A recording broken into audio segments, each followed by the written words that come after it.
জুলাই আকাঙ্ক্ষার বিরুদ্ধে যারা দাঁড়াবে তাদের স্থান এদেশে হবে না বলে হুঁশিয়ারি দিয়েছেন জামাত ইসলামের আমির ডাক্তার শফিকুর রহমান।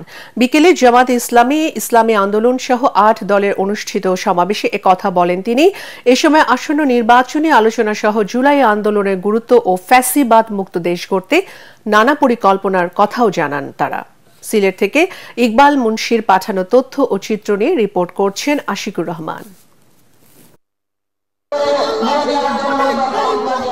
সিলেটের আলিয়া মাদ্রাসা মাঠে সকাল থেকেই ৮ দলের সমাবেশকে কেন্দ্র করে নগরীর বিভিন্ন মোড়ে দলগুলোর নেতাকর্মীরা জড়ো হতে শুরু করেন।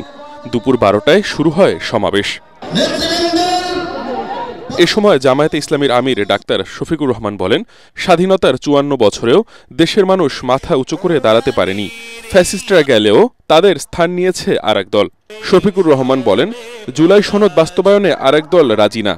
তারা নির্বাচন নিয়ে বিভিন্ন সুরে কথা বলতে শুরু করেছে। তিনি বলেন, জুলাই আকাঙ্ক্ষার বিরুদ্ধে যারা দাঁড়াবে তাদের স্থান এদেশে হবে না।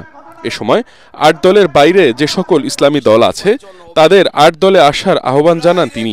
যারা এতদিন নির্বাচনের জন্য নির্বাচন করে জনগণকে বেহুশ করে তুলেছিল, এখন তারা ভিন্ন সুরে কেউ কেউ কথা বলতে শুরু করেছে।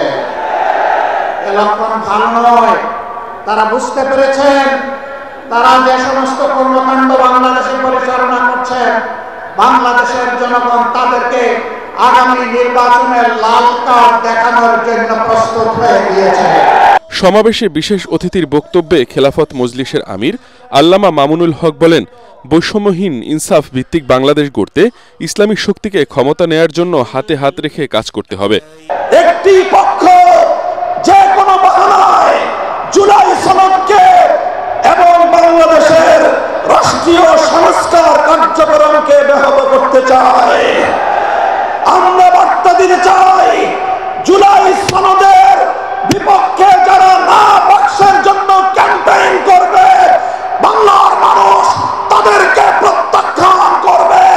এ সময় ইসলামী আন্দোলন বাংলাদেশের আমির পীর মুফতি সৈয়দ মোহাম্মদ রিজাউল করিম বলেন, দেশের সকল জনগণ ফ্যাসিস্ট ও চাঁদাবাজির বিরুদ্ধে। সমাবেশে ৮ দলের অন্যান্য নেতারাও বক্তব্য রাখেন। Bureau report, ATN Bangla.